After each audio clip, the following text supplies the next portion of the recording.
Hello everyone. प्यारे बच्चों, आज हम लोग एक poem mystery of the talking fan, बड़ी सिंपल सी छोटी सी पोएम है ना, इतनी बड़ी सी कुछ कठिनाई नहीं है। एकदम लाइफ के ऑब्जर्वेशन जो हम सबके होते हैं वैसे एक बच्चे के हैं, उसी को पोएट मॉड रोबिन ने इसमें पोएम बना दिया है। ठीक है, तो मिस्ट्री होता क्या पहले हम इसको समझ लेते हैं। अगर ये मेरी लाइनें क्लियर हो जाएंगी तो हमें ज़्यादा मुश्किल नहीं होगी समझने में। तो मिस्ट्री इज समथिंग, कोई इंसिडेंट, इमेज, पिक्चर कुछ भी हो सकता है जिसको हम समझ नहीं पाते ना। If you are not able to understand something then that thing become mysterious to us. Simple सी बात है ना, if we are not able to understand anything that become mysterious to us. तो मिस्ट्री ऑफ टॉकिंग फैन, एक fan है जो बातचीत कर रहा है। तो टॉक के कॉन्सेप्ट में कुछ बातें मैं जोड़ देता हूँ प्यारे बच्चों। हम लोग जानते हैं इसमें दो चीज़ें इन्वॉल्व होती हैं, एक स्पीकिंग का और दूसरा लिसनिंग का। अब फैन कब लिसन करता है ये तो हमें पता नहीं, वो हमेशा सुन रहा है मान लिए है। स्पीक कब करेगा, उसकी आवाज़ कुछ जो फैन चलने पे निकलती है उसी की बात हो रही है। तो क्या कहते हैं ये, once there was a talking fan, एक बार की बात है। वंस मीन्स एक बार ना, देयर वाज वहाँ पर था, क्या था, एक टॉकिंग फैन, एक बातचीत करने वाला पंखा था। इलेक्ट्रिकल हिज चैटर ना, उसकी आवाज़ कैसी थी, इलेक्ट्रिकल इंस्ट्रूमेंट की तरह आती थी। तो ये बट नेचुरल स्टेटमेंट है, क्योंकि फैन एक इलेक्ट्रिकल डिवाइस है तो उसकी आवाज़ भी इलेक्ट्रिकल होगी। I could not quite here watt he said. अभी ये जो पोइट है वो इस चीज़ को लिख रहा है कि I could not quite here, मैं ठीक से सुनाई नहीं देता था। यहाँ पर हियर वर्ड लिखा हुआ है लेकिन एक्चुअली इसका मतलब हियर नहीं है, सुनने से नहीं है, सुनाई तो दे ही रहा है। I could not quite understand इसका मतलब है। प्यारे बच्चों, आप समझ रहे हो ना क्या कह रहा हूँ मैं। लिखा तो हियर ही है, यहाँ पर लिखा हियर ही है, और हियर मीन्स सुनना होता है, हम सब जानते भी हैं। लेकिन एक्चुअल में पोएम में इसका मतलब सुनने से नहीं, समझने से है।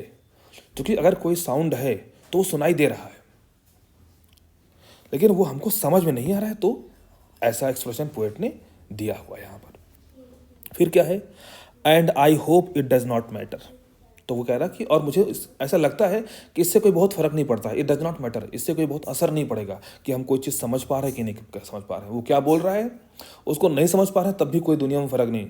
लाइक एक टीचर ने आपको बोला कि कल तुम्हें कोई एक पर्टिकुलर लेसन पढ़ाएंगे हम, ठीक है, आपने वो मैथ्स का लेसन नहीं पढ़ा, तो इससे फ़र्क पड़ेगा ना, आपकी लर्निंग जो है वो अफेक्टेड होगी, क्लास में आप जवाब नहीं दे पाओगे, एग्जाम के लिए आप टाइम से प्रिपेयर नहीं कर पाओगे, तो इससे असर पड़ेगा।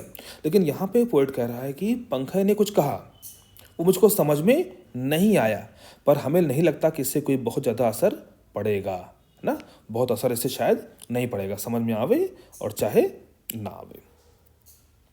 अब क्यों है ये तो हम लोग जाहिर समझ रहे हैं कि पंखे की आवाज़ है, उससे तो क्या ही होना है, ठीक है। Because one day somebody oiled his little whirling motor and all the mystery was spoiled, he ran as still water। तो कह रहा है कि एक दिन क्या हुआ कि किसी ने उसको ऑयलिंग कर दिया, somebody ने oiled his little whirling motor. Little छोटी होता है, छोटे से है, whirling that's moves round and round, तो इस मूवमेंट को विरलिंग मूवमेंट कहते हैं, ठीक है ना। तो जो बार बार एक जगह पे घूमते हैं उसे विरलिंग मूवमेंट कहते हैं। भंवर भी कहते हैं, विरल मिस भंवर भी होते हैं, ठीक है। तो मोटर से घूमती रहती है, तो किसी ने इस मोटर पे ऑयलिंग कर दिया, तेल डाल दिया इस पे मोटर पे, और उसका साउंड जो था वो बंद हो गया। अब कह रहा है मिस्ट्री वॉज स्पॉइल्ड।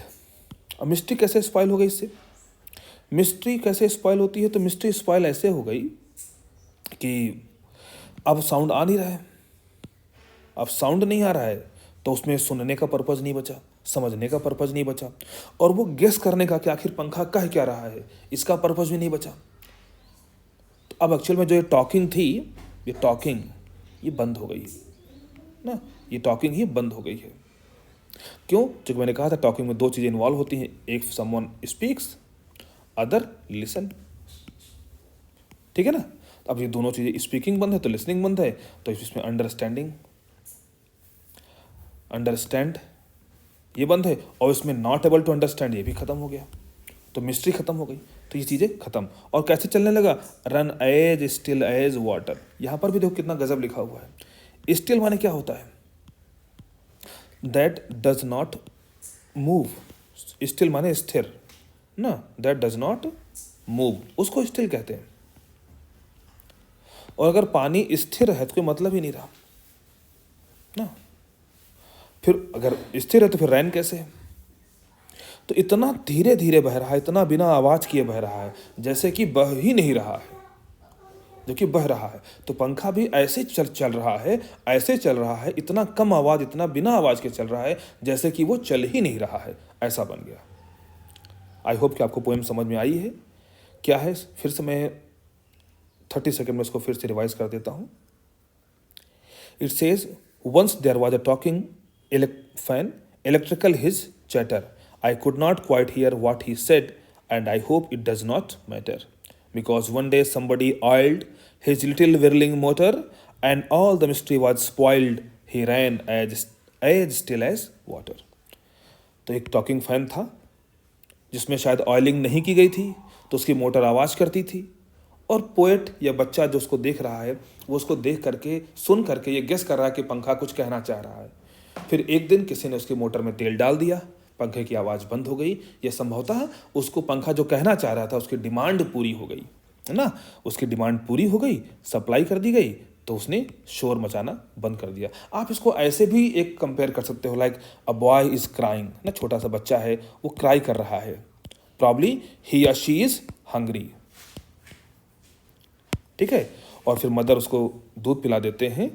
तो वंस ही या शी इज फीडेड ना, fed up with the milk, once he or she is fed, he or she becomes silent.